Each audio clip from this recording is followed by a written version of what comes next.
the future. There are no people. There are no people in the future. No people at all. There are no people in the future. Where did all my people go? There are no people in the future. Let me try my people call. Where are all my people?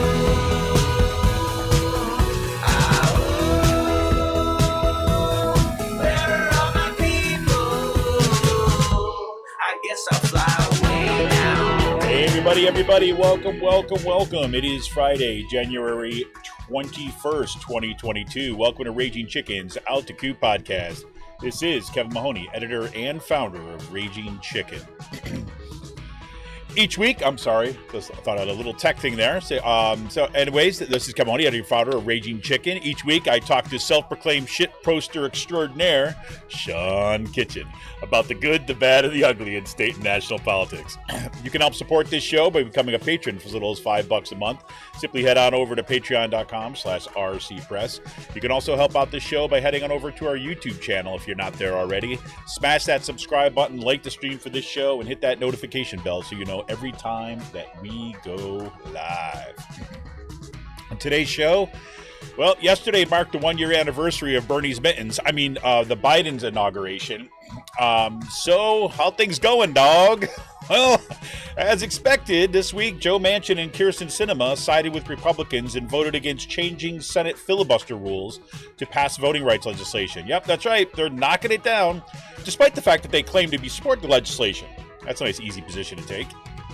That means, of course, that voting rights legislation was blocked by a minority of senators. The vote shined a bright light on the fact that any major legislation favored by Democrats or progressives is pretty much dead in the water if the composition of the Senate remains the same. Now Biden and Democratic leaders are basically saying, hey, we're going to try to break up and scale down Biden's signature Build Back Better bill in an attempt to get some of it passed. However, it's unclear how the hell that would happen, right? Because Manchin and Sinema don't support it, so there you go. And they would have to pass it probably through reconciliation because it's the only way you're going to get any of that kind of stuff through, and then you can't even guarantee. Anyways, we'll talk more about that. And even if some of it did get through, this means that the U.S. government will not pass critical legislation necessary to address multiple crises heading straight for us. Don't look up, folks. Just don't look up, right? Jesus Christ. Throw our hands up. We're going to give up on everything. It's like the UK. I don't know if you saw this, but the UK basically just lifting all COVID restrictions, right? The same kind of like, all right, we give up. Same principle. Don't look up. Yeah, exactly. Same principle. And Biden's approval rating, surprise, surprise, hit a new low with a majority of Americans disapproving over his handling of his job as president, according to a new poll from the Associated Press Nork Center for Public Affairs Research. Perhaps even more troubling for Biden, only 28% of respondents said that they wanted Biden to run for re-election in 2024, and that includes 48% of Democrats. So what do you think? What do we do now? I don't know, maybe time for a war? Could be. Well, it looks like a distinct possibility as Russia threatens to invade Ukraine. Biden didn't help matters this week when he seemed to indicate that the U.S. and NATO allies might not respond to Russia if Russia just made some minor incursion into the Ukraine. Then we'd have to talk about it and argue about what to do. Right? That kind of freaked out folks in Ukraine, as you could imagine. But now the U.S. Secretary of State Antony Blinken is kind of hardening the U.S. stance and making it more clear that telling Ukraine leaders that the U.S. is committed to a, quote, united, swift, and severe response if Moscow commits further aggression against Ukraine. Let's have a war so you can go and die. Oh, God. And the aftermath of the volcanic explosion near Tonga, the devastation is now only becoming clear. That was just freaking unreal. It was unreal. Today, a little closer to home here in Pennsylvania, Malcolm Kenyatta and Connor Lamb scored important endorsements for the U.S. Senate race. Kenyatta picked up the endorsements of SEIU Healthcare PA, 32BJ, and 668, and the state council, while Connor Lamb picked up the endorsement of every white pasty person out there. Of Mayor Jim Kenney, a couple of city council members, and building trades. Rumor has it that Lamb is also seeking the endorsement of the Philadelphia Park Authority. Go for it, Connor. I hear that there's a little kid down the street that's making endorsements for $5 if you want that too. I'm sorry, it's supposed to be parking. That was my mistake. I know it was. I figured that after I said it. Philadelphia Parking Authority. Because everybody loves the parking authority. That's going to win everybody over. Connor's going to lock up your car. It's like, put the boot on. That's what he's going to run on. Anyways, and Josh Shapiro seems to have missed the past couple of years in Democratic politics, leading into the refund the police and more cops messaging for the 1990s. Way to go, Josh. Where'd you go? Get everybody excited for your campaign. And Philadelphia council member Bobby Heenan resigned for the city council after a federal jury convicted Heenan along with Johnny Doc Doherty on corruption charges. Heenan was basically convicted of selling his seat to serve Johnny Doc's personal and political interest. And Heenan basically said he would not step down. But a month out from ahead of his sentencing hearing, he seems to have changed his mind. And now the little city council's in disarray, like, how are we going to fill that seat? Right? It's crazy. Better bring the soap next time. And a middle school student in Kutztown formed the Teen Banned Books Club after local and national extremism leading to banned books and raucous school board meetings screaming about critical race theory. Jocelyn Diffenbaugh, an 8th grade student in Kutztown, formed the group because she said, quote, she wanted to make sure that teens have access to books that they can personally relate to or have interest in and not let groups in our community dictate what we can and cannot read. Hey, imagine that. How'd you get her on the school board? And in the Penridge School District, it continues to ban or remove books that mention gender identity or engage racism in any critical way. A group calling itself the Penridge Improvement Project is working to make those books accessible by stocking the little libraries around the district with school boards banned books. And the Penridge student group, Penridge Rise Up, is petitioning against the book banning in favor of DEI initiatives in the school. And yes, more Bucks County craziness. Doylestown Health calls on Central Bucks School District to change its COVID plan because the hospital is overwhelmed with cases of COVID. You recall last week the Central Bucks School Board passed a health and safety plan that they knew did not follow CDC guidelines, despite stating that they were following them. And how did they know that? Well, recently elected board member Mahmoud basically came on and said, hey, look, CDC's got these guidelines. We say we're following them, but we're not. And they're like, never mind. Let's go ahead and pass it anyways. Crazy. And today's last call, the James Webb Telescope successfully deployed all of its 18 hexagonal mirrors ahead of schedule on its way to its permanent orbit around L2. That's the Earth-Sun Lagrange point. And that's about 1 million miles from Earth. It's just really boggling my mind, and it's getting me so excited, I have to say. And it should enter that orbit around Sunday, January 23rd, and we should start getting images from the Webb telescope in about 3 months. It's going to be freaking amazing. And Meatloaf died after becoming seriously ill with COVID. Yep, his period of waiting to the end of time has arrived. And it's unclear if he was vaccinated. Sorry, Sorry, I should. It's too soon, right? It's too soon. And Tom Cruise, yep, his space movie producer signed a deal with Axiom to build a studio in orbit attached to the space station. Yep, we're there, folks. We're there. Anyways, if you're looking for more progressive talk in PA, tune in to the Rick Smith Show's live stream at 9 p.m. Eastern on his YouTube channel, Twitter, Facebook, wherever you get your streams. Right, and subscribe to his podcast, wherever you get his podcasts. And really, just go on over to the ricksmithshow.com for all the latest across all his platforms. Like I've been saying on this show, he's been just burning it up, man. I'm telling you, it's been turning up. He's given WBAI in New York, KPFK in Los Angeles, picked up in Chicago and Minneapolis. The show is growing. He's got a daily show that's coming out now. It's just pretty amazing. If you haven't already, you got to check out the Sisters of the Night Caucus podcast. You can find it on Anchor, Spotify, iTunes, wherever you get your podcast. The amazing PA women stirring the political cauldron behind this podcast rock the house, and they know where the bodies are buried. And make sure to follow them on Twitter at The Night Caucus. That's at The Night Caucus on Twitter. And all you gamers out there, might be cold outside, but the deals are hot down at the Game In. The Game In with 2 N's. The Game In is a Quakertown-based black family-owned gaming store. They're friends of the show, and they've got everything from retro N64s, the latest consoles, video games for all platforms, loads of collectibles, action figures, Funko Pops, you got it. And look, kids get discounts with every A on the report card. Check them out on their Facebook page and follow them on Twitter at @TheGameIn. If you got a question about a game, you're looking for something that's hard to get, shoot them a message or drop them an email at thegameinpa@gmail.com. Special shout out, as always, goes to Jonathan Mann, who wrote our intro song, There Are No People in the Future. Check out all his great stuff on his YouTube page and follow him on Twitter at @SongADayman. That's with 2 N's, @SongADayman on Twitter. And you know what he does, Sean? NFTs. He sells the songs as NFTs, which we can talk about, which Sean and I were just talking about before, we got on the show today. That Still don't know what they are. But he's newly enlightened about what a non-fungible... Okay. So where was I? Okay, yeah. So look, everybody, if we want progressive future, we need progressive media. Support Pull No Punches, homegrown progressive media today. Become a patron of Raging Chicken for as little as $5 a month. Just go to patreon.com/rcpress. We're here for the fight, but we need you.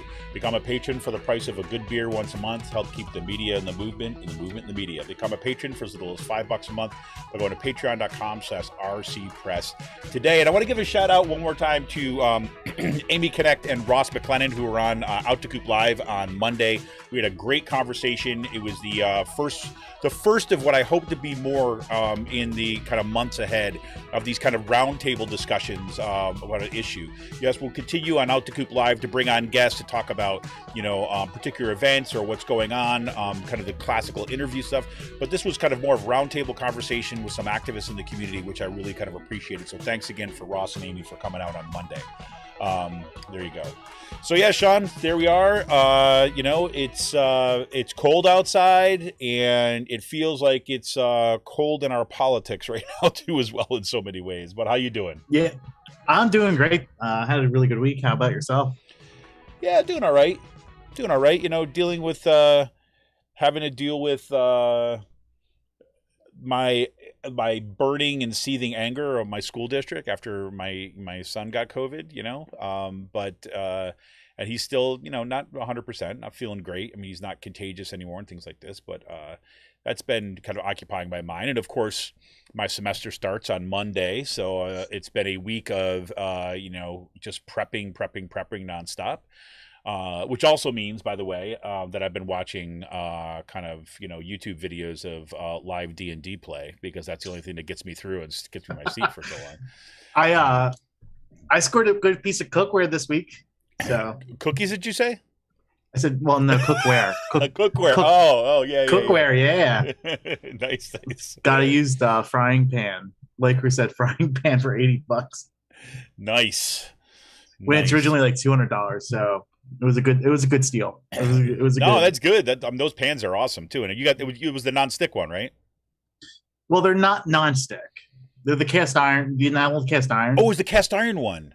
Yeah, I got an enameled cast iron. Oh, that's awesome. When I saw the picture of it, because they have these other one, I think it's this other one where they have it with a non-stick coating on the inside too as well. But you got the cast iron one. That's awesome. So it's cast iron. So like it has that like enameled color on obviously like on the outside. Sure. But the inside is an enamel coated inside, so you can actually you don't have to season it, and then you can cook it, or you can clean it with like a sponge and detergent, and not worry like harming the actual like pan itself. Wait, it's enameled on the inside? Yeah. It is. I thought when I saw you posted that picture, I thought it was all black on the inside. Yeah, it is. So they have like this enamel coating for their pans, their cast iron frying pans, where like it's not like a non-stick coating. Like stuff will still stick to it if you're not like cooking properly with it, or if you're trying to like move it around too much. But no, it's completely like, and it's enameled on the inside, so the coating allows you to like. You can clean it under like soap and water and not have to oil it up every time. Right. You can if you want, but no, like it's and then I can take it, and because of that, I can cook it with like white wine or tomato sauce or like orange, like something like more citric or acidic, and stuff like that. So like the taste won't, like the iron won't leach out, because it has an enamel coating on it. So nice. it's pretty good. I mean, those pans you originally go for like over $200. No, totally, 100%. So I fucking got that thing up real quickly. There's no second thoughts of it. Nice. Well, we'll have more about this on today's cooking show. And we'll walk you through some of our favorite recipes. No, yes. but I don't know if you're on the lifestyle channel lately. It was picking this week. I've been kind of in my hole a little bit, so I've only caught little blips of it. See, I probably would have known this about the pan more if I had been paying more attention. I did see the picture of it, and we did talk briefly about you making your chicken parm. Doing it again. Yeah. I got some leftover red sauce still from last week's meatballs. Nice. So, there you go. Excellent. Yeah. The only good thing that happened on Sunday, besides the Eagles losing. Oh, did the Eagles lose? They did. Yes, they did. I know. Oh God! But the Bills won, and I know a lot of people. Are you a Bills? Well, you're a Steelers fan. No, I grew up a Steelers fan, but I mean, I have I've been to a bunch of Bills games. And I should have been a Bills fan by all stretch of imagination. But my good friend growing up was a Bills fan. Just enjoying like misery and yeah. I mean, it would have fit my character a lot more. I think the Pittsburgh Steelers were able to give me a little kind of like rays of hope back then. No, I mean like and images of like breaking people's teeth and stuff like that. So that was back in the Jack Lambert days. So. But I mean like with the Bills, I mean like I know a bunch of Bills fans. Connor, who's one of them, in our chat. Also Crusoe. There's some people like in the Midtown neighborhood that has Bills flags flying year round. So, I mean, I love them because like how crazy the fan base and like the table smashing is just like one of the most. The Bills fans are great, man. My brother Ryan is a huge Bills fan, so he was thrilled. So. But good. Anyways, yeah, it's been quite a week. And rather than just kind of going into like each one of these things, I mean, like, look, I don't think there was any surprise that this that Manchin and Sinema didn't vote to change the filibuster, and that voting rights legislation has gone down. I kept on hearing these interviews of people. Yes, we're going to stand firm and we're going to fight for. I'm like, but you're not going to pass it, right? So I mean, and it's not going to pass because of Manchin and Sinema, and they gave up on any hardball like with passing the Build Back Better bill and reconciliation, and. I don't know. I mean, you also saw, I think, this week especially about the Build Back Better that popped up into the candidate forum with the Senate candidates here, and Connor Lamb saying he supports breaking it up and piecemealing it out as legislation. That's crazy. I mean, it's like I don't know how. This is the kind of stuff that. In some ways, I'm very, very glad this week that I've been so focused on and preparing for the semester and things like this, because I think I would have been a lot more depressed this week in this kind of like this deep way, because it's like I don't know what else you do in the face of. I mean, literally, we're out of time when it comes to climate change, and so that means the U.S. is going to do zero. Right, and any kind of seriously kind of addressing it, we're just going to leave it 100% like up to the market, right? And look, I understand, and this I totally get the fact that you got people like Manchin and Sinema. It's a 50-50 split, that it's not as easy. But I mean, like, if we're in a crisis, then we got to act like it. But there's this weird kind of synergy going on. Yes, I use the word synergy. There was this weird kind of synergy going on between like the way the U.S. is responding with COVID and the way it's responding to everything else at this point. It's just kind of like, well, everything's okay. Just fuck it. We're throwing our hands in the air. Yep. I mean, did you see the COVID numbers though? At least cases are coming down here. Like, yeah, in Pennsylvania, like but that's it. I mean, it's like in the Northeast. Right it's now, like the rest of the country is like freaking like on just the a raging fucking wildfire, right? Which is what you'd expect, right? And even though even the cases, I mean, even the cases of COVID, like, I mean, we're not even grappling anymore with the ideas of like, what the impacts of long COVID or trying to prevent this stuff. At least you're getting 4 free tests. Oh, I ordered mine, man. I'm just like, I mean, it's gonna be like worthless, right? Because it's gonna get here in like freaking June, right? But it's like things are gonna be antiques. It's gonna be great. But I'm just like, oh yeah, this is all I can get from you. This is what I'm getting from you, right? It's like, I mean, it's just like it's like. I mean, this is shit you should have been doing like 2 or 3 months ago. And when they did bring it up, or people did bring it up before the holidays, hey, aren't you going to like send tests? And like, why would we do that? Like the arrogance. The arrogance, exactly. The arrogance coming from the arrogance Biden. And cluelessness. Yeah. And did you hear this? This blew my mind. I mean, I saw this. There was some of this. There was a great video on this on TikTok. It was just great. So apparently, because the way that they've set it up, right, that you can only have like the 4 tests, right, that you will only send 4 tests to any individual address, right? So they're running into problems because some people live in apartments. Right? And so that because it's the same street address, even though it's a different number apartment, because it's the same street address, some people are being denied access to, to the free test. Right? So it's like, this is not like a metaphor for like the way that our economy and our society and the way that kind of politicians respond to this stuff. It's like, oh yeah, if you got a single home, you got all this kind of stuff, you're good, right? However, if you're struggling to meet ends meet, or you live in an apartment, you live in a city, good luck to you. Yeah, if you don't own a parcel, like I mean, you know how it is. Like, if you look at I remember like sending. I'm not gonna dox you right now, but it's like I remember kind of like you send people like stuff to their apartments. Sometimes there's like really distinct apartment addresses. Sometimes it's like first floor, second floor. It happens to me all the time. You know what I mean?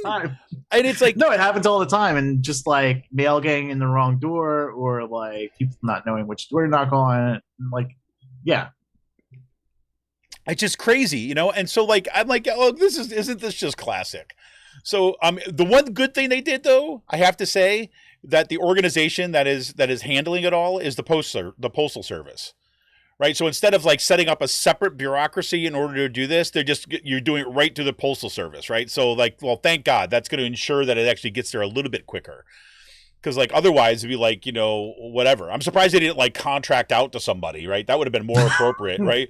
And they could have made it into its own like tradable commodity, right? Give it to the Dorshan guy who Philly COVID grifter. Yeah. Did you see another story popped up on him about his dad recently doing the same thing down in like Florida?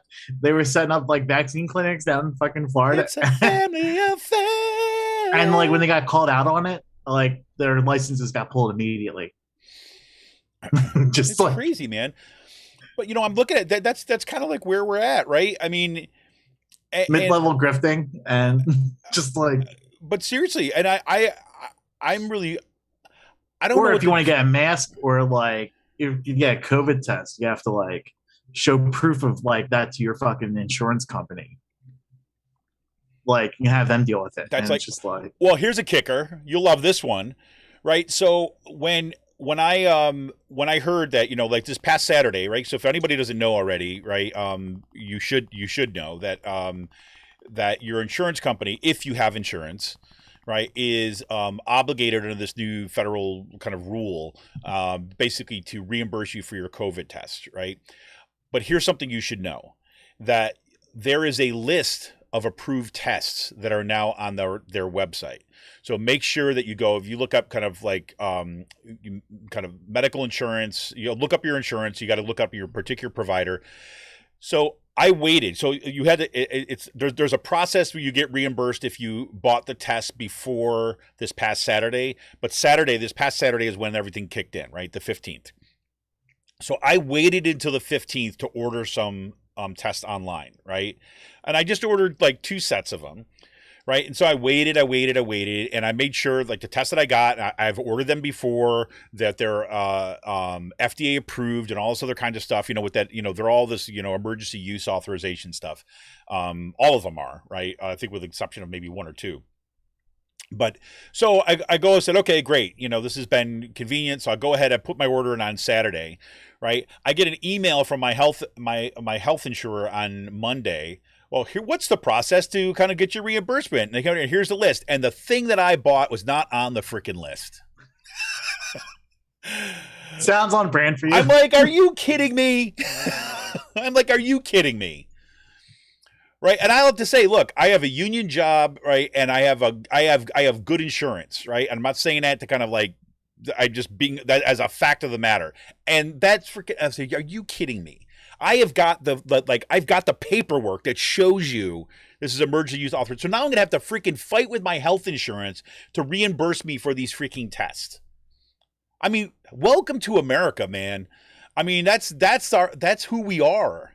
I mean, this is exactly what Michael Brooks always talked about with like the healthcare bureaucracy, and how much of a fucking like how rigged it is.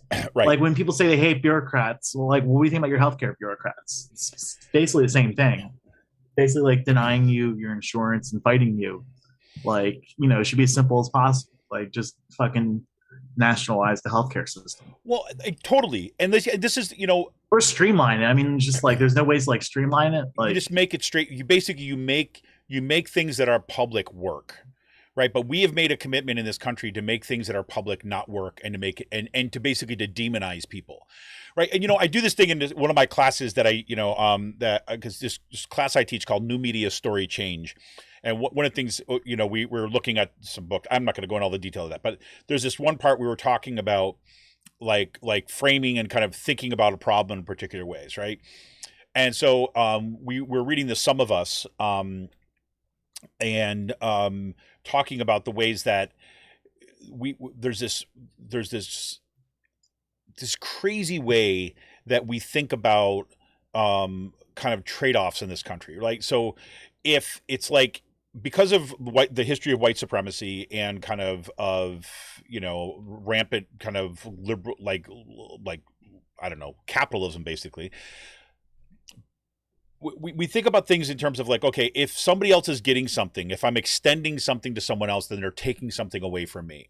So I would rather basically not have it myself than actually to allow those other people to have it, right? That's been a part of the history. So this is Heather McGhee's book. I'm sorry, I should have said that.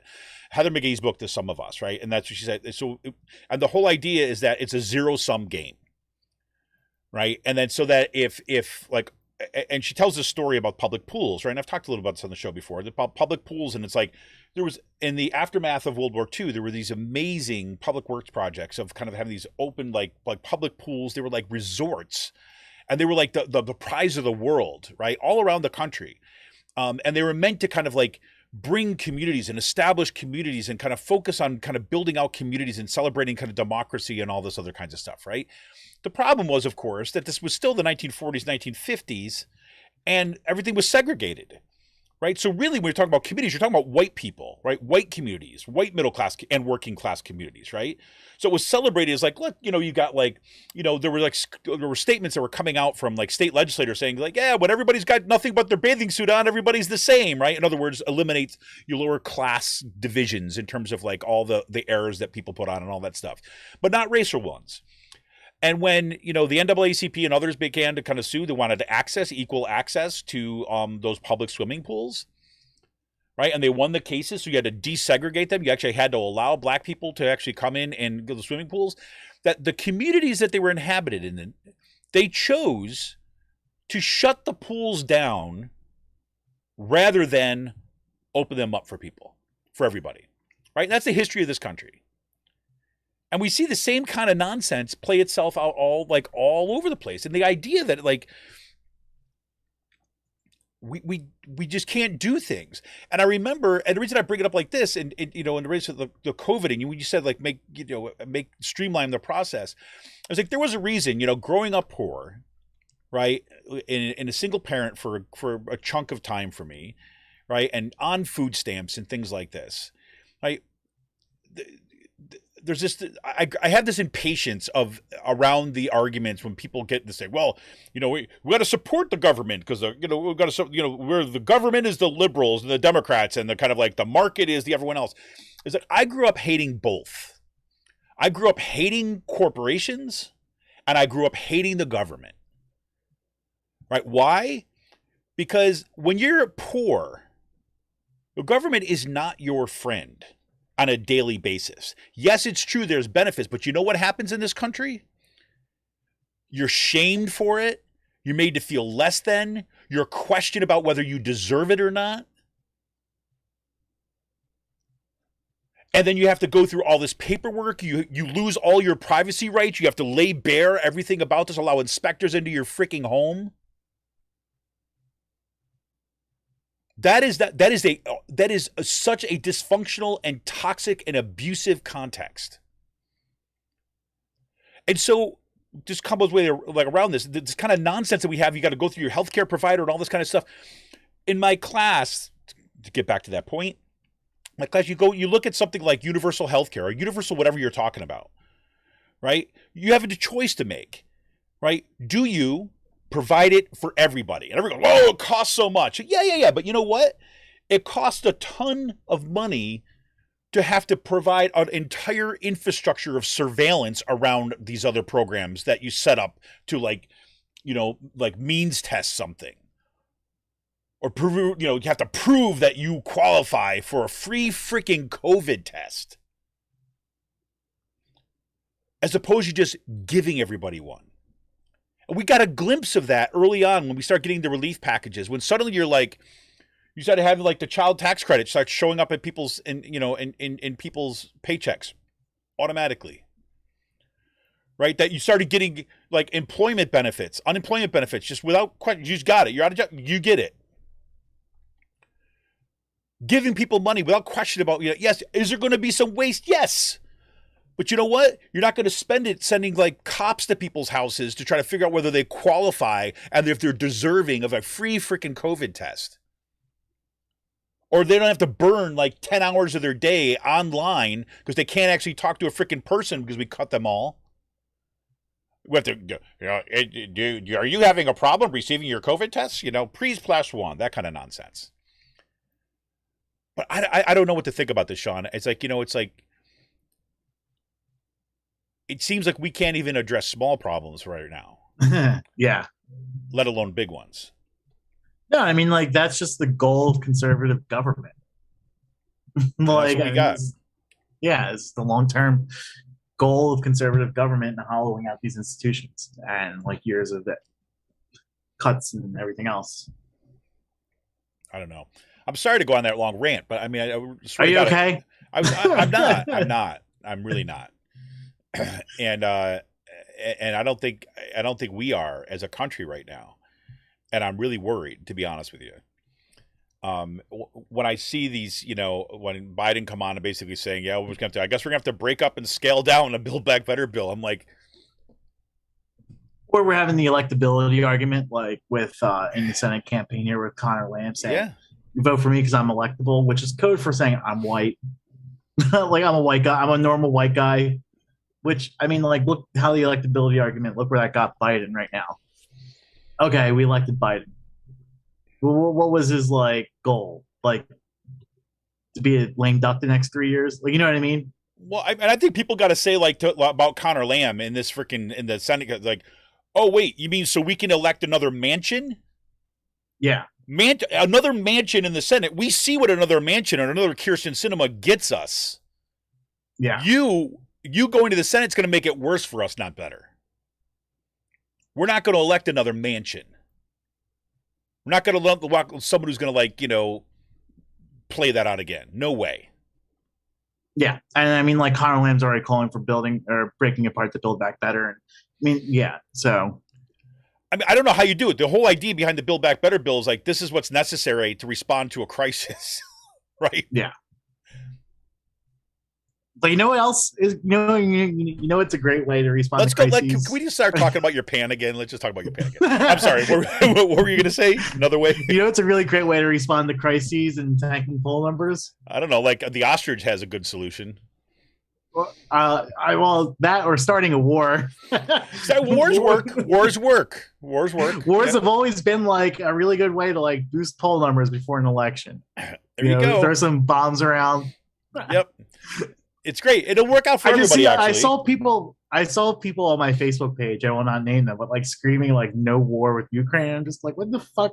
Like, I have not watched the national news lately, so I have like missed over this like we're bombing Ukraine, not bombing Ukraine thing. Like, so I mean, just it's crazy, and it happened really fast. Like, and look, and it's like, but this is the anyone like knows that like any there are ideological differences between Russians and Ukrainian people, like as a like, and historical ones. I mean, yes, historical. Like these are like not like anything that's like new. I mean, I mean, like I know a couple Ukrainians. I worked with a couple older Ukrainians, and when they saw Russians coming in, they would always just be like MFing them and stuff like that. And but yeah, no, like there's like centuries like old issues here with like Russia and Ukraine. No, but look, I mean, if you're Russia right now, I mean, look, I mean, if you're Russia right now, like, why not like test the willingness of the United States? Yeah, the United States can't even pass a law. It can't even pass voting rights. I mean, you also think about like Russia is going to be setting itself up to want to be, one of the most important players in this like post-apocalyptic climate change world because of the landmass that they have. That's right. Well, once they light all those big kind of like permafrost methane bubbles on fire, and then be able to kind of finally farm that land, they'll be all set. Yeah. Just like, but no, I mean, like this is so dark. Yeah. I mean, I look at this like to what's happening. The stuff that's going on in Ukraine is like, look. I mean, I really do think this is where you have, all of us, we have to kind of pull back and see, like the problem here, like in the one way. This is, we were talking a little about this before the show. What makes me nervous about that a Democratic Party that is just, even though they have the presidency, the House, and the Senate by a slim majority, I understand. But even though they have all three branches of government, they're incapable of passing anything that is kind of, that means something to its base and is actually going to have a meaningful difference. Yeah, I love it like when one of our members of our congressional delegation talk about things that are so horrible, like people rationing insulin. It's like, yeah, Democrats have all three branches of government. Why don't you do something about it? Right, exactly. And it's like, we just play kind of straight up politics on this one. You don't deliver, you don't win. I mean, you know how easy it is to run against somebody and say like, well, you've been saying that you're going to do all this stuff and you guys have all three branches of government. Not our fault. Yeah. That's going to be the line of the Republicans. Not our fault. You guys have all the power, not us. Right? That's what's going to go. But the problem here is that what happens when like a political party is in disarray and people want to hold on to their power, right? Want to hold on to their offices. Like, well, you exercise the power that you can, and guess what? We've got a couple decades of precedent of the executive branch about expanding its powers to use the military force. And so this is a way, and I know that there's going to be people in the ear of the Biden administration. They're going to be like, well, look, this is the way that you're going to look strong. This is the way that you're going to show that you're decisive if you only had Republicans on your side, but you don't. So, who knows where this goes from here? Because there's like a real thing in the world, right? Russia seeking to kind of expand its influence. And that's a really complicated narrative, what's going on there too as well. But they're looking to expand this. They're looking to take this shit over. And they, like you said, they want to be this kind of major player. And they're going to use military force when needed. They've already done it. They're going to poke and prod, and just figure out what they can and can't do. Right. And they're going to find a way to do this, right? And it's like, what a better time to do this when the world's kind of greatest military power, like, quote unquote greatest, I mean, the largest, most powerful, all that kind of stuff, is in disarray domestically, right? If I was like a band of kind of, say, Russian hackers and these kind of like, these no, I'm not going down the kind of Russian conspiracy theory thing here, folks. I'm just talking about, say, pragmatic stuff about way that people play with social media and algorithms as a way to kind of encourage divisiveness. That's been a long-term playbook in kind of Russian foreign policy. It's a great time for it, right? Let all the stuff be in disarray at home, and then start kind of like testing the waters about expansionism there. So you've got this real situation, right? There's been pledges by NATO and the United States to kind of defend Ukraine if Russia comes in there. So this is a real situation, right? And my concern is that it's going to get decided on grounds that are not about that situation, on grounds about the Democrats losing at home. But we'll see. I don't know. Maybe next week will be a little bit more upbeat on this. But this week it's been tough. And there's other things that are going on in the news. I get it, but that's kind of at the forefront of things. Other things like Tonga, for example. A lighter note, just kidding. That volcanic eruption in Tonga was crazy. Yeah, no, I think it's just like how just catching it on satellite is insane. Whoa, blows my mind. And you know what you know how we got that picture, Sean? How? It's because we have a space program and people are in space. That's how we know about measuring climate and stuff like that too. Anyways, but yeah, it's crazy. And I don't know if people have been, and I'm sure there's going to be calls for aid and support and things like this. So do look out for that, because, and look out for the scams too as well. But they're saying, I was listening to this BBC report on it the other day, and because there's so much ash is covering all the islands, that so much of the farmland that, that how much like Tonga was able to produce for itself, a lot of that is going to be rendered unusable. And the water supply will be polluted, in addition to just kind of, straight up direct impacts of having to kind of clean up of the ash and some of the devastation from tsunami stuff. So, feel for those folks right there, and just to see this sheer kind of devastation being wrought by there. This is one of those examples too as well. Nobody could see it coming, right, in this way. I mean, they knew that there was some eruption and stuff, and it was weird because it started erupting early, and then the explosion came later into the eruption, as opposed to, that's why we got all the pictures from it, because they were monitoring some of this stuff. So do look out for that. But that was pretty crazy. Pretty crazy. Anything else going on statewide or nationwide that we can bring people down about? I don't think so. No, not right now. All right, excellent. All right, we're going to go into a quick break, and when we come back, we're going to talk a little bit about what's happening here in Pennsylvania. This is Kevin Mahoney, editor and founder of Raging Chicken. I want to remind you, you can help become a patron of the show by going to patreon.com/rcpress and help support all that we do. This is Kevin Mahoney, editor and founder of Raging Chicken. We'll be right back into this quick break. Where are my people?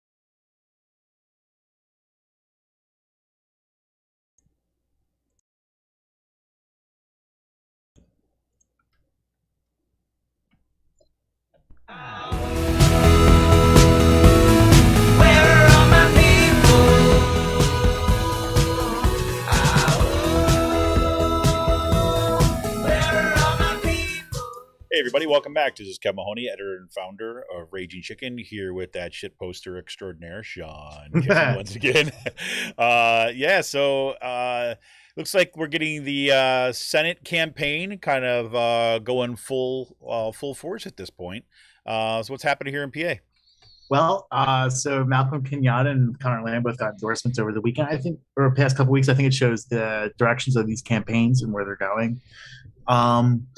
Kenyatta was endorsed by all of the SEIU locals in the state, Healthcare PA 32BJ 668, state council, which is tremendous, and given relevance and importance SEIU plays with like the progressive infrastructure in the state. So, not just their membership, but like, you also have stuff like Working Families Party, who, are getting behind Kenyatta pretty early.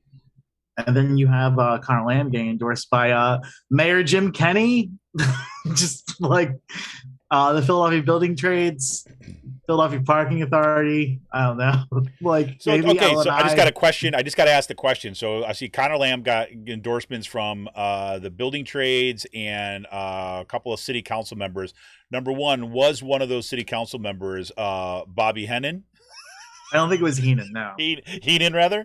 Just checking, want to make sure, because you got the Building Trades, and you got, and you got the that. But okay, good. So at least he didn't get endorsed by someone who's facing jail time. I really find it I think it's hilarious the amount of people responding online, like outside of Pennsylvania on like K-Hive and stuff like that, like thinking that getting the endorsement of Jim Kenney is something to be glad about. Like, I mean, look, they're going with what they can. I mean, seriously. I mean, it's just like I don't know. I felt like half the stuff was like satire. That's how like much it reeked. I mean, what like? I mean, I could see Jim Kenney maybe a year before Black Lives Matter, but like I really feel like the whole entire incident with protesters, peaceful protesters being gassed and attacked and beaten on the 676 Vine Street Expressway, and then lying about it, lying everyone's face about it when fucking video existed from the moment it happened. Yep. Like, and only changed their story until the New York Times today's like thing months later. Like, it's pretty wild. I mean, I feel like that incident right there and the way the cops are running wild in West Philly destroyed Kenney's image and destroyed any aspirations he had of being a serious statewide political leader, which I don't think that was going to happen anyway. But I mean, like, you're getting this guy's fucking endorsement after what happened last year and their failure to address the pandemic, the multiple failures by his administration in the pandemic and stuff like that. I mean, it's just like, yeah. Could it be a better time for... I do think it's like what you said. It's head scratching. It's just it's head scratching, but it's also like, it's like saying, like, without saying, I want white people to vote for me. And that's, because of that context. I mean, Jim Kenney's not even popular with white people in the Democratic or Republican parties in Philadelphia. Fair enough, which is like, right? Fair enough. I mean, he's not like well liked by either like side. He's not going to be liked, certainly liked by the people who are going to be voting in his primary. Yeah, well, at least I think maybe the parking authority might tip the balance of the Colleen put that tweet out. Next up, he's getting the PPA endorsement. just like everyone started laughing. It's just like, I mean, but that's like the equivalent of this. Like, what, you're gonna ask for like Alan Dom or someone like that next? Yeah. So I mean, and then also like, Frank Rizzo called. Right? He's like, what's his Twitter account back? I mean, just like the pro-police messaging from Shapiro. Like, this whole time. Tell me about it. I mean, like, I saw that come out, and I'm like, are you kidding me? It's like, look, so this is, Sean, you've been talking about this kind of nonsense for so long. Yeah, and also, like, it leads into the stuff with Krasner, the fight that blew up this week on using an impeachment as a political stunt, and you have Mastriano supporting Krasner. It's like, hey, people of Philadelphia elected. He's like, that's their problem. He won 70% of the vote. Like, that's a mandate. Which I thought it's pretty funny for him to say that. Which, I mean, like, it's like that meme, the worst person on the internet makes a good point. And you got to be like, oh, well. Yeah, but I mean, like, I think you saw it last year with the Bucks County Democrats, with their like pro-police stuff, and just like, no, it doesn't get. You're not, dude. If someone has a thin blue line sign in front of their house, you're not getting their fucking vote, okay?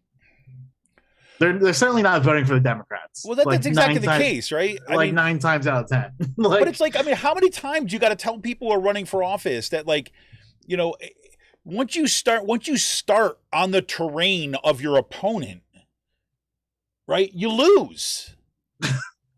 I mean, even if, you know what I mean, or you have diminished power. I mean, these people, there's so much of the Democratic Party that is still so wedded to think that, like, Bill Clinton had the secret sauce, right? It's like Bill Clinton had the secret sauce for when Bill Clinton was running for office, right? And it worked because it was a trick. Triangulation and appropriating the other side's language and policy is a political trick to win votes. But you know what happened once you basically show what the trick is, it ceases to be a trick anymore, right? Then you actually become part of the problem. Yeah. Right. I mean, it wasn't. Everybody. These people drive me insane. And I hear interviews on the radio. I was listening to this thing on NPR today, and listen on MSNBC. People come on and they this language comes out of there that they think they're actually connected to the way the world's working, and all they're doing is basically saying that, oh, we know this cool trick. And I'm looking, everybody knows what the trick, everybody knows the trick. So it's not a trick anymore. You're just saying nonsense that has helped cause the problem. You become part of the problem. Also, like, a lot of these tweets are reading like Instagram motivational posts at this point. It's just like, very vague motivational Instagram like messaging. But what kills me about it is that he actually has, like, he could actually run on something, right? I mean, he could actually run on, like, what he's done and not buy into that stuff, right? He doesn't need to be wading in on this kind of nonsense, right? And look, like, you and I have said this 1,001 times. Shapiro is not, like, my ideal candidate, right? But he seemed to be positioning himself as kind of like, a partisan fighter that's willing to do this stuff. But it's like, I just want to, like, call his office, like, no, wrong party. Wrong party. If you want to be a partisan fighter, you can't alienate your base at the beginning of a campaign. It's just crazy talk to me. Yeah. That is just like, forget the policies. That is just bad politics. Because there's, like, nothing happening. There's no reason for him to put out those tweets, right? I mean, it's like, it's self-initiated. It's like I don't know what. This is what the consultants are saying, or the communications. Totally. It's it's like we're gonna fly in. I don't know. We talked a little about this on Out the Coop Live on Monday about some of the problems with dealing with Democratic Party consultants and wading into campaigns. We had a much longer talk after the show, which was I almost wish we had it on the show, but it's like, I mean, I don't think we could have had it on the show without, like, whatever, blowing everything up. But no, I mean, I feel like it just shows, like it's yeah. I mean, it's Democratic consultants. This is like the messaging they're heading on right now. So, I mean, I don't know. I feel I will be more upset if this stuff continues as if someone's announced, like, a candidate emerges. Like, you know what I mean? Yeah. One of the things we did not put in here, I guess, for Pennsylvania this week, Bill McSwain got the endorsement of Jeffrey Yass and the Commonwealth Chamber of Entrepreneurs. Oh, I missed that. Are you serious? Yeah, we forgot to put that in there. Yeah, I'm dead serious. McSwain got the endorsement of Jeffrey Yass. Wow. That's interesting. But I also feel like now the coverage on Yass has gotten more critical over the past year. Really, like, to the work that everyone's doing on messaging around him. Yass, instead of, like, them saying that it's Commonwealth Chamber of Entrepreneurs or Leaders Fund endorsing Yass, it's Jeffrey Yass, or endorsing McSwain. It's Jeffrey Yass endorsing McSwain as a run through these two organizations, which is good. It starts putting the thing out there that, like, Pennsylvania's richest billionaire is the sole person behind a lot of the stuff. Yeah, is behind and funding this carpetbagger. That's yeah. Right. I think No, I think he's funding him. You think about it, like, Jeffrey Yass wins regardless if a Republican becomes governor, right? And so, like, I think he's just hedging his bet and picking a safe pick. I don't see McSwain getting any. I don't see McSwain getting any traction. I think it just keeps Yass's preferences clean because I think the stuff it's with Mastriano right now. You think that's where the energy is right now? Yeah, and I think Corman's sort of a joke. Yeah, I mean, Corman, I can't believe that. I mean, whatever. That's it. Oh, but then here's the other thing. Then we had what's it says? Then Turzai now basically turned around and said he's not going to run, right? Yeah. So, and do you think that has to do with? I wanted to ask you about this. I meant to ask you before the show, and I totally forgot about it. But Turzai first wanted to come out and said he was going to run, but then he said no, he's not going to run. Do you think that's because he's got a sense that Mastriano's got that side locked up? I mean, I think everyone. I think in Harrisburg, there's that sense, like, insiderish, even like with some of the Republicans, that if it's Mastriano and Shapiro, even Republicans are preparing for like Shapiro to win in a blowout. Like that is like the talk happening off the record, chit chat conversations. Like, there are members who think that like Mastriano will get ran out if it's Shapiro, and even if it's like Corman and stuff like that too. I don't think Corman could win. I mean, they think that I feel like Corman's running as his last like hurrah, and is just like getting kicked and dragged out. Like this, it's like the ending of a casino. Like that's how his political career is just ending right now. Like it's just like no, I mean, like, he's not going to win a primary in his district, and then he's not going to, like, you know what I mean? Yeah. Like, and he's not going to win this primary. He's not going to be in office 2 years. It's just him, like, fucking going into the sunset. Yeah, because instead of just announcing your retirement, you're just, you're going to lose by 30 points in a fucking primary. Congrats. So you really think that Mastriano is gonna take that? Yeah, I'm a firm believer in Mastriano. He's going to win this. Yes, it's interesting. I'll be surprised if it's anyone else. And I really think people are fooling themselves if they are not taking Mastriano seriously.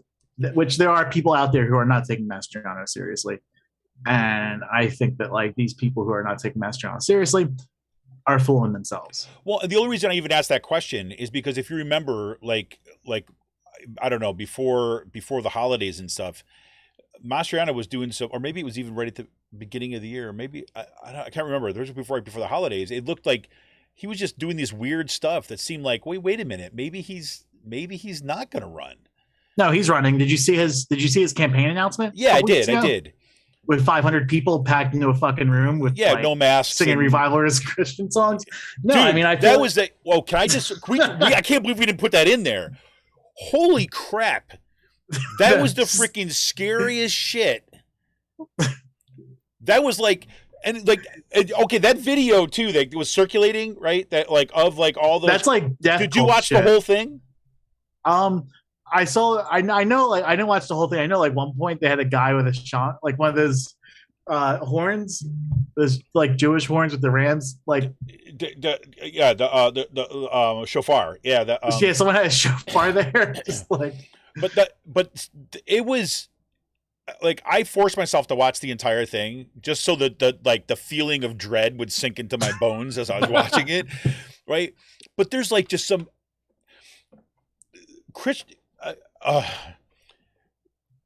there's that group of folks that were in there with this guy singing these kind of like, these Christian Jesus revivalist songs and stuff was freaky. Because dude, these people ain't fucking going anywhere too. I mean, like, well, that's what I mean. There's no moving those people. Right. And the worst part, there's a scene at the beginning of at least the clip that I saw of that. I don't know if it's exactly the same one that's been circulated. I know there's a couple of them that were out there. It starts on this kind of the left-hand side wall of the room. If you're looking out from the stage, kind of the room, and there's this kind of like these younger kind of girls against young women, older girls. I mean, like against the wall. And one of them looks like she's imprisoned, right? That she's being kept there against her will, except then she starts like raising her hand up and think it's weird. And that is, I wish I could remember. I was listening. It's like M Night Shyamalan type, like yes, weird, like the town, like the town or something like that. Like it really freaked me out. I got to say that. It really freaked me out, and that kind of Christian nationalism stuff, right? That we saw the profile of him in what was it, the New York Magazine, right? What was it was the New Yorker? Yeah, New Yorker. The New Yorker, with the profile of him in the Christian nationalism. There was just a book that came out, and I heard this interview with this person the other way. I'm not gonna be able to pull it out of my head, but I put it in like a kind of a wish list somewhere, on Christian nationalism and kind of the importance of trying to understand what's happening with Christian nationalism and how this is actually really at the core of a lot of some of the worst stuff that's out there right now. And to see that Mastriano was tapped into that stuff early. Oh, and he had like General Flynn and stuff like that there. Yeah. Like. So it just was interesting for me that he's going to wait for his announcement after that first debate, let the kind of the shit show happen basically, so that he's not up there in the midst of kind of just like one other person on stage. That comes out afterwards. And then it seemed like there was a question at the beginning of the year or right before the holidays about, wait a minute, maybe he's not going to run because he was doing some weird stuff, but now he's all in and he's basically assembled that, the true believers, right? Yeah. I mean, and those people are workhorses. They got the power of Yezu in them. So it's gonna be something. It's that holy water. It's a whole something. I can pull the plug, man. But yeah, so that's interesting. So because I saw there was some reporting on McSwain that I thought initially, I said, okay, well, maybe this guy is going to have to. I think whatever. So we'll see. As you think Mastriano for sure. That kind of gets my head in a on straight, I think. So that makes sense. That makes sense to me. Things make sense again now. So cool. All right. Well, there you go. Better news. Yeah, Christian nationalism comes to Pennsylvania, everybody. Woohoo! Right? Banned book clubs. Banned book clubs. There you go. Like, you see, one hand washes the other. See that? So this has been just nuts, right? This has been nuts right across it. That I'm glad to see this stuff that is pushing back because we're seeing these book bannings. I mean, Kutztown, they're not going like that though. The school board, yes, right? they are. Kutztown's. Oh, they yeah. are. Oh, I didn't realize that. Totally. That's why Steve Schnell, the reason why you and I know each other, Dr. Steve Schnell ran for school board at the last, kind of putting together a campaign at the last minute because some of the. I didn't realize Oh, yeah. they controlled the school board or do that, or do these people? Yes. Okay. So you have, let's put it this way, is they have a disproportionate influence, right, on the board. Right. So it's not the same, not like Penridge where I live. Freaking. Yeah, no, I mean, it's great seeing these like organize against that then, because I mean, right. Kutztown, the town of Kutztown is very progressive. It seemed like even just all the professors living there and the community and everything. You have that like. You got the real cool art community in Kutztown. There's all, art and music and all that stuff is kind of percolates through, and kind of bops up through the kind of, the Ku Klux Klan fields and things like this. And just like it's a blue dot and a sea of red. It's an interesting place. I mean, the town itself is really an interesting town. I mean, it really is. There's a lot of, and it has a lot to do with the college there, of course. But I mean, it's not surprising that this would pop up in Kutztown of all places. And I wouldn't mind if like any professors I've had like in school would have anything to do with this, like, you know what I mean? Yeah. Or help facilitating this, because like that's just the type of like professors that we had at Kutztown. Yep. Not you. I'm not saying you, but no, I understand. No, I mean like Dr. Setliff or no, I mean like Setliff or I guess Sewell if he's still there, like those who've been living in town for like all those years. Yeah. Yeah, but no, I mean, I was glad to see it, right? So you actually have a middle school student setting this up, and there's a Firefly bookstore, which is right in the center of town. There is where they're holding their meetings, and they're having these like public reads of books and stuff. I just absolutely love to see that. So good on you, Jocelyn Diffenbaugh. Great article, and there's a link in the show notes for today from the Red and Eagle. There's a couple other articles that are out there about it. And this is I love Rosso's tweet. What Rosso tweeted. He said, "Adults fucked up so bad, kids are now forming gangs to read books." Yeah. Oh, yeah. That's great. That's great. Yeah. Form gangs to read books. Exactly. But look, hey, that's I think the appropriate response too, right? Is like, and I think I'm glad to see that, and like and no, I think it's a really good resistance tool. I mean, like, 'cause that's what we're going to start doing. Like, just because Trump's out of office doesn't mean we have to we stop resisting these fuckers in our communities and stuff like that. No, and I think it's in the right place too, right? It's building up, right? It's like you're starting having to kind of build out there. And what I hope that we're going to see from these, what I like about what she did in the Kutztown instance is that she formed a club, right? So it's an ongoing thing, right? Instead of it just one single smash event, it's an ongoing thing, which is great. Now you're seeing some pushback here in Penridge School District too as well. There's a group that's a nonprofit group that's called Penridge Improvement Project. And they're they recruited people to buy up some books of the books that are being banned in the Penridge school district, and stock their kind of little libraries with them. Those little kind of boxes around there. I like the idea as a public engagement. My concern, of course, with that tactic is that are you going to make those little libraries targets now for these right-wing nuts? Who are, I don't know, but anyways, they had this past weekend ahead of like Martin Luther King Day. Martin Luther King Day. They had kind of public reading of some of those books and kind of sharing of them. So I see the possibilities that we see here in Penridge to have a similar thing going on, especially if they get the inspiration about what's happening at the out in Kutztown.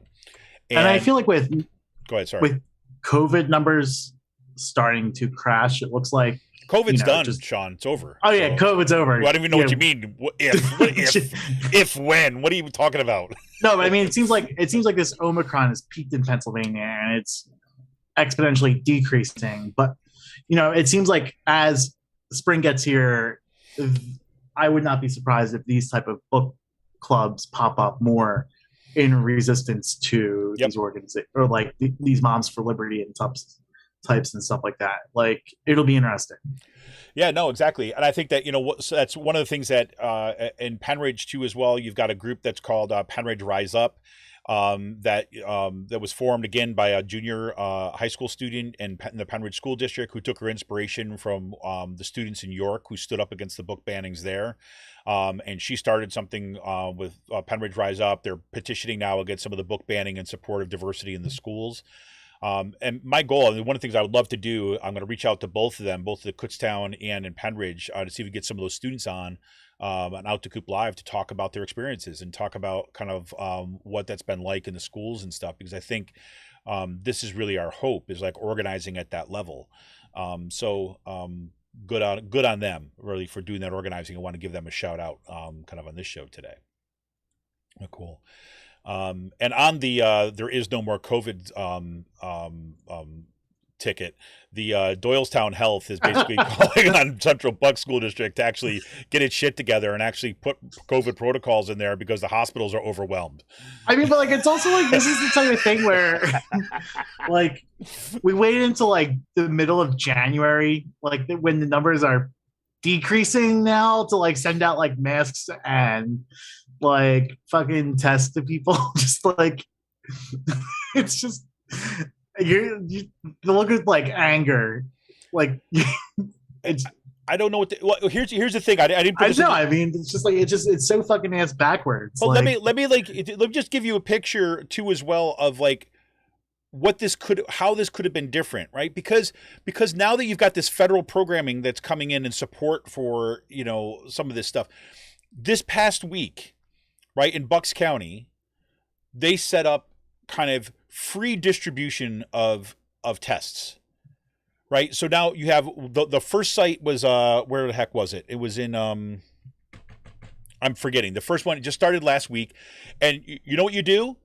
You drive up to the site, this big parking lot area. You drive up, you roll down the window of your car, and they hand you 2 tests, and you go away. You don't need to even show that. Like, can you prove that you're in Bucks County? They don't even ask you. They just give you the damn test and you go away, right?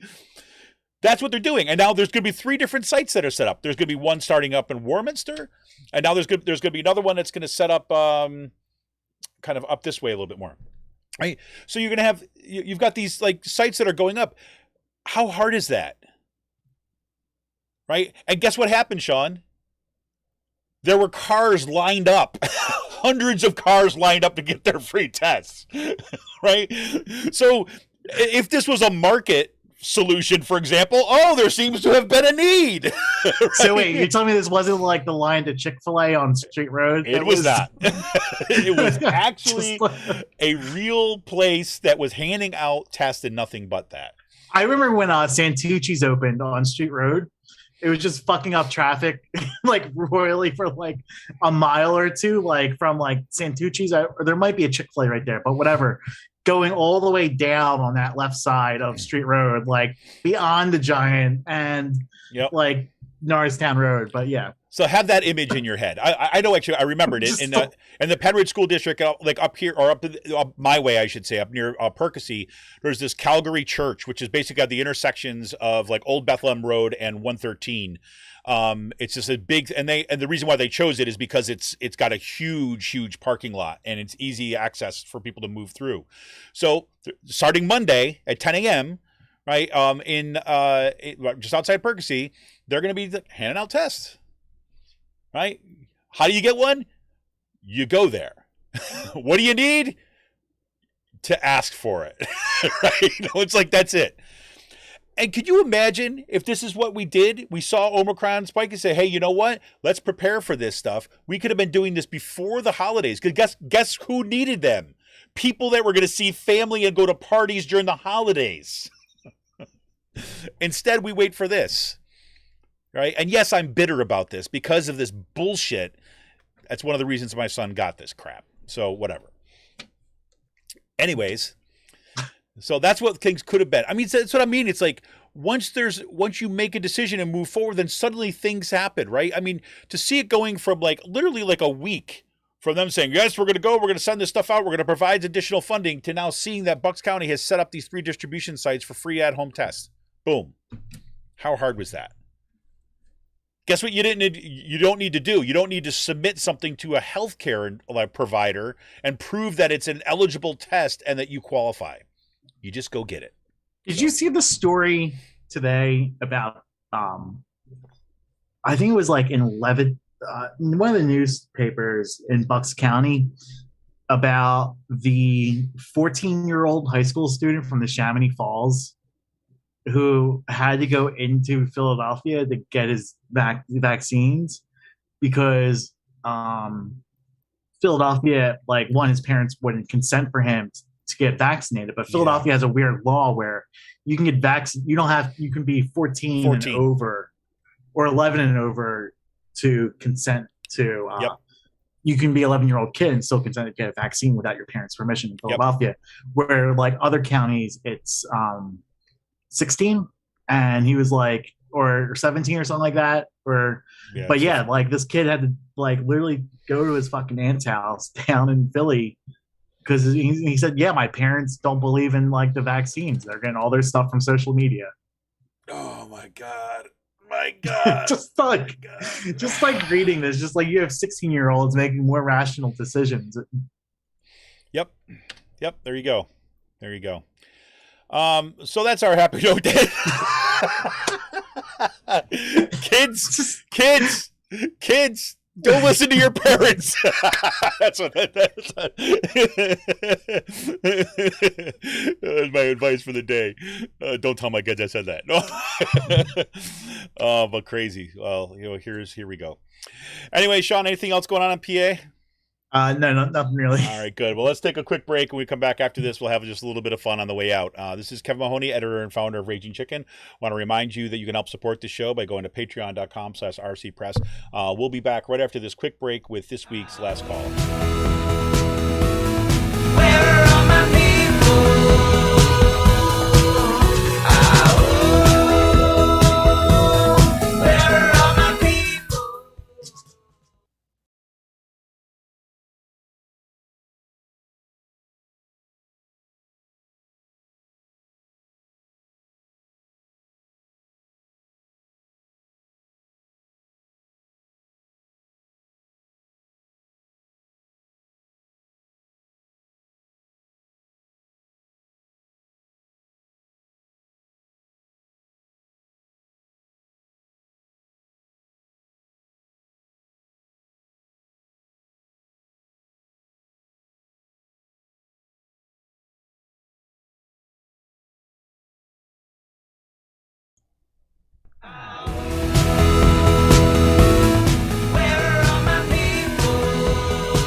everybody. Welcome back. This week's Last Call with Kevin and Sean, where we talk about whatever else is on our mind. Fun stuff. Here we go. A little bit of space news today.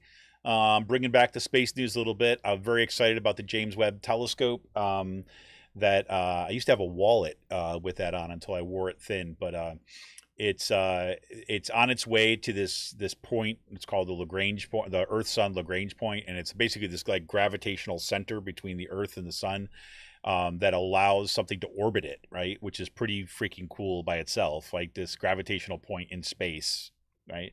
And so if you've seen the pictures of this thing, it's got these 18 kind of gold-plated hexagonal mirrors. And then it's going to sit and it's going to orbit around this space. And the thing is, it's, the reason why they put it there is because it's far away from, obviously, for any light and obfuscations. They're going to be able to see. It's the biggest telescope that's ever been put up for exploration. They're going to be able to see so deep into space in ways like way beyond the Hubble telescope, which is absolutely incredible. They had these. Go ahead. Sorry. I was going to say, so you're telling me this isn't like Russell's teapot? No, it is not. I was gonna say Schrodinger's teapot, but I was just like, no, I actually had to get the name correct. There you go. No. But it's gonna be really. I mean, it's very, very cool. I mean, it's amazing, and this is like one of these telescopes people have been working on for like 20 years, and it's they got it, and you could see why everything is so precise. Like, I mean, it shows you why wasteful government spending is actually a good thing. Well, it can't seriously. No, I wouldn't say. But I mean, like, it's like if you think about it, like if you think about the way that our government, I mean, that people talk about wasteful spending, like there's some spending that is just waste, right? I mean, we know that, but something like this, fighter pilots, yeah, right. You're like when you're investing in this kind of thing is like, yes, it costs money and there's cost overruns and things like this. And there are times when it's poor, but this is actually watching this thing unfold. Like, they fit in this little freaking capsule. I mean, it's also astonishing where this didn't get nixed along the way with all of the setbacks and everything. Totally. And, it had, like, I don't know because this is the first, I haven't talked about it in a while, but they kind of deployed the sails, right? They've got these like huge, they look like sails basically. So, and there are 5 layers of this super thin, like kind of like mylar type fabric that kind of comes out that could easily tear, right? This thing is freaking way off in space. They've got to open up this thing because they have to shield the telescope itself from the light coming from the sun so that, basically can get the best images possible. So on this trip, as it's like how many thousands of miles per second it's going, or however fast it's going. And then they had to open this stuff up, right, and deploy it and hope it works, right? And the only way you do that, is test. You give the best possible. And it did. It worked, right? And then they deployed, you have to open up the telescope part that has these hexagonal mirrors because they're all in parts because it was in this tiny capsule. And they open it up and then they have to lock into place. It worked. Right, and now they have the reason why we're not going to see images for about 3 months for this is because each one of those 18 mirrors, those hexagonal mirrors, can be adjusted independently, so that it all focuses the light on that one center reflector, so you get the images, right? And that's what they're going to be doing now. I mean, it's just freaking remarkable. Yeah, when you think about it, and I know we're going to the Hubble telescope really changed the way we see the universe just because the images that was able to bring in and what it could see. And this is going to be that next stage. And I'm waiting in kind of anticipation and awe really for what we're going to see. So I just want to give the shout out to the James L. Webb telescope. Right. And all those people that have been working on this stuff to see this kind of fruition. I mean, literally, there's people like when it first successfully launched and then it's hit each stage. Right. And it's performed beyond expectations. Right. Better than usual. Thank you, NASA. That's how they build shit right there. People just like they're streaming tears coming down their face. Right. To see this thing kind of come to fruition. It's just a huge shout out to those folks. Yeah. And not to make this too celebratory, we've got to have some bad news here too. I don't know if you want to call it bad news, but Meatloaf's dead. Meatloaf, the singer. Yes, if you grew up like I did in the 80s, 70s, and 80s, Meatloaf was a fixture. I cannot believe like how popular he was. Just like I don't know, dude. It was like, I swore we were going to the end of time. Now I'm praying for the end of time. Hurry up and arrive. Because if I gotta spend another minute with you. Yeah. But it's oh yeah, he was something else. But I didn't even know. Frankly, I thought he was already dead. I didn't know he had died. But I did. For some reason in the back of my mind, when I saw that, I'm like, wait, I thought he died a few years ago. But just another example, right? I mean, like again, there's not a whole lot of detail about like the cause of death. I'm not the cause of it, but he was it was COVID, right? And he had a serious illness with COVID. Initial reporting, at least, was that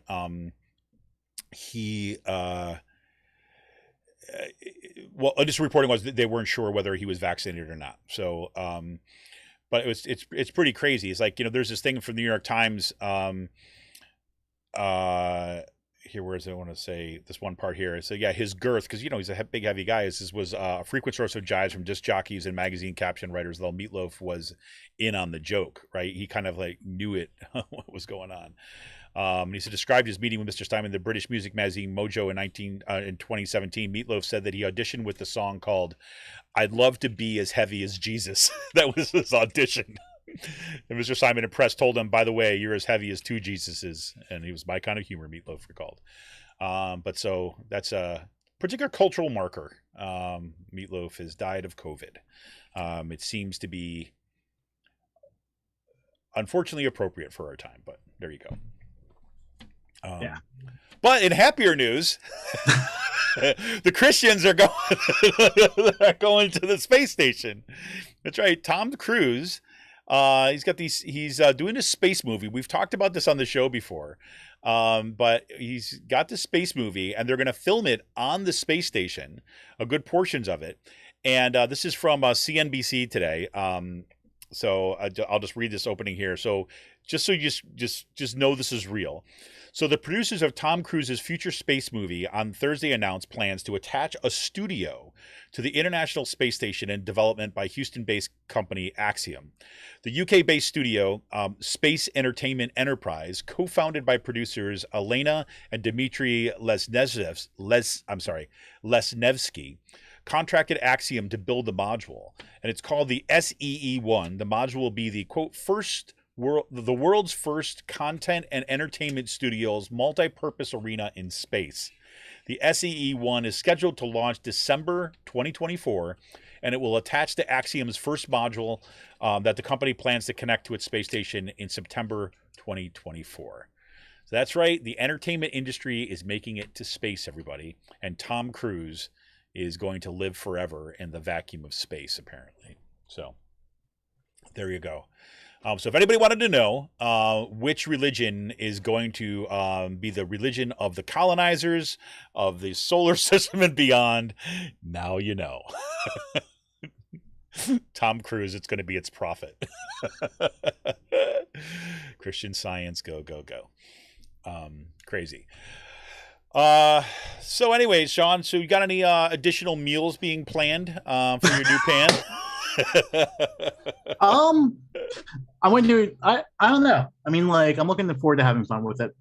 Definitely. I'm gonna cook chicken parm on it again tonight. I might do a steak over the weekend. I'm not sure. I was thinking about that tonight.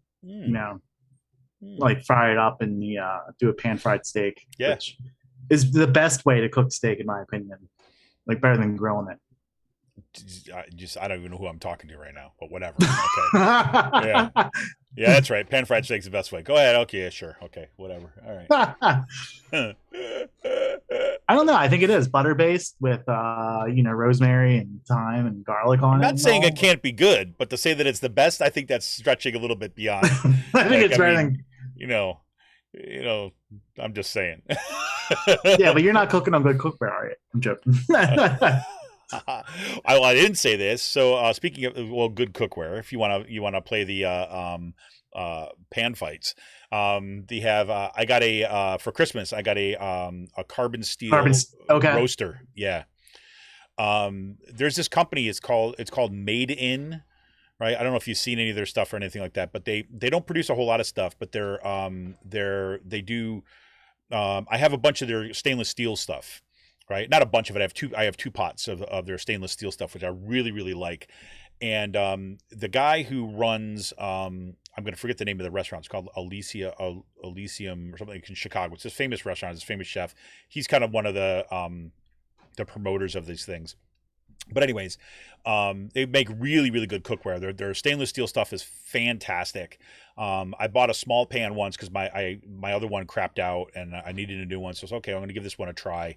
It got some really good reviews, and so I loved it. And then they produced a line of carbon steel stuff. And for those folks you're not familiar with it, you treat it similar to like cast iron, right? So you have to condition it and all that other kind of stuff. You season it. And that's been great. I've done several things in that. Although I do have to say, I made the mistake. I just wasn't thinking, and you had me thinking about it earlier on, because I made the mistake. Like, I think the third thing that I made in it was this salmon, right? Which would have been great, except that there was it was like a lemon sauce, right? Okay. And so I just was not thinking at all. So, I mean, it came out fantastic, right? But the lemon took away some of the seasoning, right? Because it was still, early. I'd only used it a few times. It came pre-seasoned, and I seasoned it up again. But that stuff will eat right through it. But, I did it. I went through kind of 3 rounds of seasoning again. It's all fine again, so it's like, it's that kind of thing. Yeah, no, I saw like those where I saw the carbon steel stuff on Twitter, or not Twitter, on YouTube recently, which seems they seem pretty good. And you get like really high heat out of it too. You get high heat, and it's a lot lighter than cast iron, which is that's the nice part about it. Yeah. Yeah, and I feel like my pan I just bought, it feels like it's lighter than a Lodge cast iron, which is just like, it has some weight to it in itself. I like this. I'm looking forward to using it. And trying like the different things. I mean, like, I literally like went on the Facebook Marketplace. I typed in like Crusette pots just to like see, because I'm part of like the Reddit community for like Crusette, see like people are posting, and they're always finding stuff on the Facebook Marketplace for like used at a good price. And this was up there for like $80 plus like 20 for shipping and handling. So I got a $100 pan, or a $200 pan, brand new, like used. There's some oil. You can see like some of the oil baked into like the pan itself, but other than that, it's not even like but and those pans are made to last forever. I mean, those things. Yeah, I mean, at that point, just like a $200 pan, like lightly used, with some like wear on the bottom, like scratches and imperfections in the paint itself, not like chips or anything. But yeah, it's nice. That's cool. What you found that again at the what? Was it the Joe Rogan Cook subreddit? No, the Facebook Marketplace, which you can find a lot of stuff on there. You people can. Who are willing to ship stuff. Yep. And I sound like an old man talking about Facebook right now. But anyways, I got photos in this week too. So I'm starting selling prints soon. Dude, man, I gotta say that the stuff that those bridge pictures, especially like with the icy river underneath and everything like that, are just so gorgeous. It's really cool just playing around with that, like with the bridge, or with the different bridges in Harrisburg, especially like with the ice being on there and all. I have a really good camera, so like start using more of it, like long exposure stuff. Yeah. I mean, my next purchase is going to be like a 12 to 24, like ultra wide angle lens, from Sigma. So. Yeah, I got to say that, I thought that, I love those pictures that you did of that one bridge, like with the stone, right, in the water that you did long. I love that one. I thought that was going to be my all-time favorites. And then you came out with those ones with the ice under the bridge, and it's kind of like that cool, more kind of like the bluish tones that you get from kind of having it at night. That I absolutely love those. And what was awesome about that was like the lights from it were purple, or like a bluish purple, so it lit up everything. Yeah. Yeah. Fun things happen when you have the shutter open for 15, 20 seconds. Yeah, and you have like lots of time on your hands, you have nothing to do. Yeah, no. Got to take one shot per show. That's a rule. Yeah. No, just kidding. But no, like I got the bridge shot printed on a metal frame, or a piece of metal, which was pretty cool. Yeah. It's 8x12, just see how it comes out. And then I did the Capitol Dome from the spring in like an 8x8 canvas print. You can probably see that like right over right there a little bit, but in the background. But yeah, photos came out nice. I really like the colors and all on it. The metal print, you can't really see like the trees in the background, but it just like washes everything out. Mm-hmm. Like gives it like a really spooky vibe to it. Cool, man. That's awesome. Yeah. Cool. Well, hey, man, you got any plans for the weekend? Anything cool going on? No, laundry? Nothing really. Too cold for laundry, right? It's too cold. Yeah. I might have to hold out a couple more days. Yeah. No, it is cold out there, but cozy. All right, man. Well, hey. I have to go to the market after this, and I'm not looking forward to it. Yeah. It's cold. I was out there walking my dog this morning at like 6 o'clock, and it was a little nippy. There's ice on the river. So nice. Cool. Well, hey, man, have an awesome weekend, and we'll see you next week. And for everybody, look ahead to see what we're going to do for Out to Coop Live on Monday. I'll just be honest with you. It's like I've been spending a lot of time prepping for my classes and everything this week. So I haven't done a lot of kind of pre-prep for that. So it might be just a kind of an open show on Monday, or I've got a couple irons in the fire to see if somebody, I know it's a little short notice, but a couple irons in the fire, we might get someone on Monday too as well, talk about some stuff. But other than that, Sean, have an awesome weekend, man. And hey, let's hope that we find a way out of this, shit show that's barreling down at us, and just don't look up. All right. Yeah. All right. This is Kevin Mahoney, editor and founder of Raging Chicken. I want to thank you all for tuning in today. Thank you all for your support. And look, keep up the organizing, everybody. Stay in touch with each other. Take care of each other. We can win. See ya! My face, my